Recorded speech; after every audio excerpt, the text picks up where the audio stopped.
I used to think that my husband was a strong enough person. I'm not talking about physical strength, but about moral strength, about character. But the very first serious problem proved the opposite. Yes, the problem was serious. But at such moments, on the contrary, you need to unite, gather all your will into a fist and act. And my husband left me to deal with the problem alone. And he did it when I was in the most vulnerable position.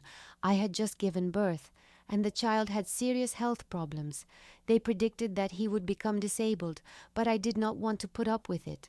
I looked for options, doctors, money for consultations, medicine, operations. Although I myself felt bad after a difficult birth, I was discharged, obliged to see a doctor, but no one met me, although I expected that my husband would pick me up by car, because it was hard for me to move around on my own. But my husband didn't come and didn't even call, and when I got home, I found him sleeping drunk. As I later found out, he hadn't sobered up since the day I told him about our child's problems. When my husband slept a little, he started snapping at my complaints, saying that it was hard for him, that he hadn't expected such an outcome, as if I had. The pregnancy was going well and didn't cause any concerns. I couldn't count on my husband in the future. I was rushing around to doctors, going to the hospital to see my child, and my husband would leave for work in the morning, come back in the evening, fill his eyes with tears and fall asleep. It was all done so demonstratively, as if the grief had only affected him, and I was just passing by. And I already had the impression that my husband had written off the child. On weekends, my husband would disappear somewhere, return with a grin, and at that time I would go to hospitals and specialists, hover near my child in the hospital and look for where to get money. This madness lasted for more than 6 months. I didn't remember myself. My days merged into one terribly long and scary day. But I won. I managed to get my child the operation he needed. Now his life is not in danger. There are still a number of diagnoses left, but we can work on this. Doctors with cautious optimism say that everything will work out if we don't slow down and continue to work on this issue. I achieved this result myself.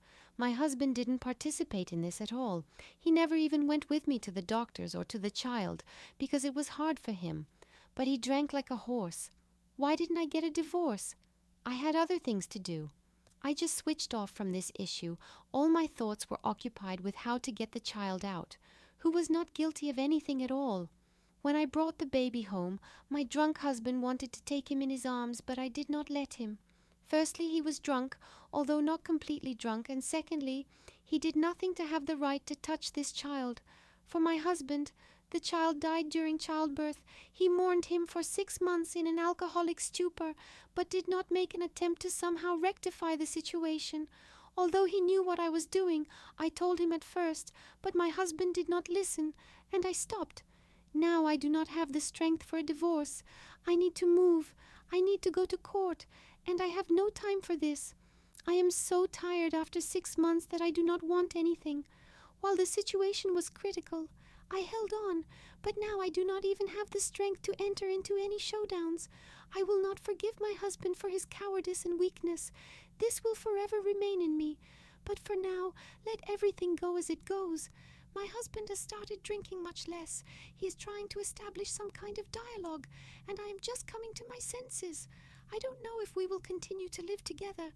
Now I just want to be left alone, and then we will have to pay off the debts, deal with other diagnoses to get rid of them completely.